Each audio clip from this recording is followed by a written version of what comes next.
திராவிட முன்னேற்ற கழகத்தை இது ஒப்பிட்டு பார்க்க முடியாது. காரணம், முத்தமிழ் டாக்டர் கலைஞர் அவர்களுடைய மகன் மாண்புமிகு தமிழ்நாடு முதலமைச்சர் தளபதி அவர்கள் தன்னுடைய கால் சட்டை பள்ளி பருவத்திலிருந்து அவர் திராவிட இயக்கத்தில் பணியாற்றி வந்தவர். அதே போன்று மிசா சட்டத்தை எதிர்கொண்டவர். அந்த இயக்கத்தின் கட்டமைப்பில் முழுமையாக தன்னை அர்ப்பணித்துக் கொண்டு அவருடைய ஒட்டுமொத்தமான வாழ்க்கையை திராவிட இயக்கத்திற்காக ஒப்படைத்தவர். துரை அப்படி அல்ல. நாங்கள் 32 மாடிக்கு ஒவ்வொரு படிக்கட்டாக ஏறிய நாங்கள் மேலே வந்திருக்கிறோம். ஆனால் துரை பாராசூட்டில் வந்து அங்கே இறங்கிவிட்டு எங்களை அவர் ஏதோ பண்ணையார் தினம் போன்று பூர்ஷுவாக்கள் போன்று எங்களை அவர் நடத்துவது என்பது ஏற்றுக்கொள்ள முடியாது. பாட்டாளி மக்கள் கட்சியை பொறுத்து நீங்கள் சொல்லியிருக்கிறீர்கள்.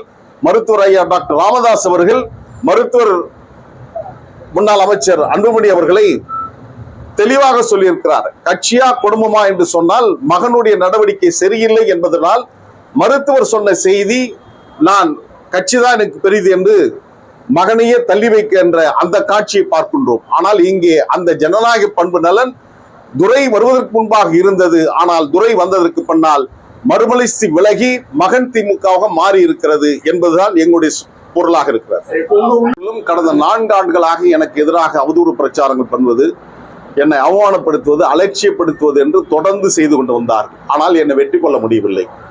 இப்பொழுது என்ன செய்வது? இவனை என்ன செய்தாலும் வெற்றி கொள்ள முடியாத சூழலில் நான் நேசித்த என் நெஞ்சில் வச்சு பூஜிக்கின்ற என் அன்பு தலைவர் வைகோ அவர்களையே இதன் முன்னால் நின்று எனக்கு எதிராக இந்த அபாண்டமான பழியை சுமத்தி இருக்கின்ற காரணத்தினால் நாங்கள் இந்த உண்ணாநிலை அறப்போராட்டத்தை மக்கள் மன்றத்தில் கொண்டு செல்கின்றோம். வருகின்ற செப்டம்பர் 15 திருச்சியில் மாநாடு என்று அறிவித்திருக்கிறார்கள். கடந்த 22ஆம் தேதி பொதுக்குழு நடைபெற்றது.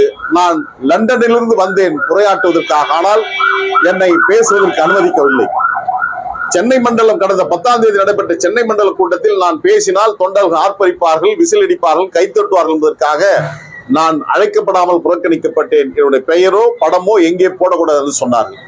திருச்சியில் செப்டம்பர் 15 மாநாடு என்று அறிவித்திருக்கிறார்கள். ஒருவேளை நானும் எங்களை சார்ந்த எங்களுடைய தோழர்களும் புறக்கணிக்கப்பட்டால் இதே காஞ்சியில் அண்ணா பிறந்த இந்த மண்ணில் அண்ணாவுடைய பிறந்த நாளை நாங்கள் அனைவரும் இணைந்து ஒரு எழுச்சிகரமான பிறந்த நாள் விழாவாக நாங்கள் இந்த மண்ணில் கொண்டாடுவோம்.